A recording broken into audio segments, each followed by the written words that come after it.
اللہ کے ولی حضرت بایزید بسطامی کے شہر بسطام میں کسی کنجری نے آ کے ڈیرا ڈال دیا، کسی طوائف نے آ کے ڈیرا ڈال دیا۔ وہ ناچتی تھی، گاتی تھی، اس نے جوانوں کی زندگی برباد کر رکھی۔ یہ خبر چلتے چلتے حضرت بایزید بسطامی تک گئی۔ کسی نے کہا حضرت آپ اللہ کے ولی ہیں، آپ کے شہر بسطام میں کسی طوائف نے آ کے ڈیرا ڈال دیا ہے، وہ ناچتی ہے، گاتی ہے، اس نے جوانوں کی زندگی برباد کر رکھی ہے اور آپ خاموش ہو کے بیٹھے۔ کہا میاں وہ کیا کرتی ہے؟ کہا ساری رات جوانوں کو اپنے پاس رکھتی ہے، ان کی خواہش پوری کراتی اور پیسے لیتی۔ کہا پھر اس طرح کرو، اس طوائف کے پاس جاؤ، اسے کہو کہ بابا جی کے لیے بھی تیرے پاس کچھ وقت ہے۔ ایک شخص گیا اس طوائف کے پاس، ناچنے والے کے پاس، کہا وہ جو بڈھا بابا نہیں ہے، سفید داڑھی والا بابا، وہ کہتا ہے میرے لیے بھی کچھ تیرے پاس وقت ہے۔ اس عورت نے کہا یہ تو ہے ہی بڈھا بابا، یہ کرے گا ہی کیا میرا؟ اس طوائف نے کہا میں 1 لاکھ لوں گی، رات کو بڈھے کو بھیج دینا میرے۔ حضرت بایزید بسطامی نے جب سنا تو کہا میں 2 لاکھ دوں گا، پر شرط یہ ہے جیسے میں کروں گا ویسے ہی کرنا پڑے گا۔ میں 2 لاکھ دینے کے لیے تیار، شرط یہ ہے جیسے میں کہوں گا ویسے ہی کرنا پڑے گا۔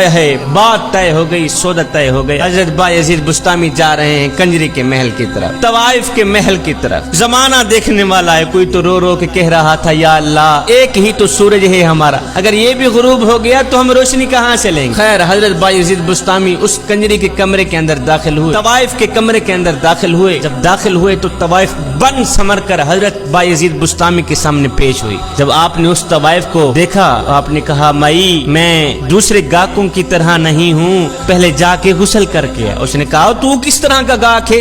اور پہلے بھی تو گاہک آتے ہیں وہ کہتے ہیں جا کے میک اپ کر کے آ، اور تو واحد گاہک ہے جو کہتا ہے جا کے غسل کر کے آ۔ آپ نے فرمایا میں نے کہا تھا نا 2 لاکھ دوں گا، پر شرط یہی ہے جیسے میں کہوں گا ویسے ہی کرنا پڑے۔ یہ طوائف گئی غسل کر کے، آپ نے فرمایا اب جا کے وضو بھی کر کے۔ طوائف گئی اب وضو بھی کر کے، جب وضو کر کے آئی تو آپ نے فرمایا مائی اب جس طرح میں کروں گا بس ویسے ہی کرتی چلی جانا۔ حضرت بایزید بسطامی نے مصلی بچھایا، پیچھے اس طوائف کو کھڑایا، آپ نے 2 رکعت نماز نفل کی نیت، اس طوائف نے بھی 2 رکعت نماز نفل کی نیت۔ آپ قیام میں کھڑے ہوئے، وہ طوائف بھی قیام میں کھڑی ہوئی۔ آپ رکوع میں گئے، وہ طوائف بھی رکوع میں گئی۔ آپ سجدے میں گئے، وہ طوائف بھی سجدے میں گئی۔ جب آپ سجدے میں گئے تو آپ چیخ کر کہنے لگے، رو کر کہنے لگے، او میرے کریم رب تیری اس بندی کو یہاں تک لے کے آنا میرا کام تھا، آگے اس کی قسمت جگانا تیرا ہی کام ہے۔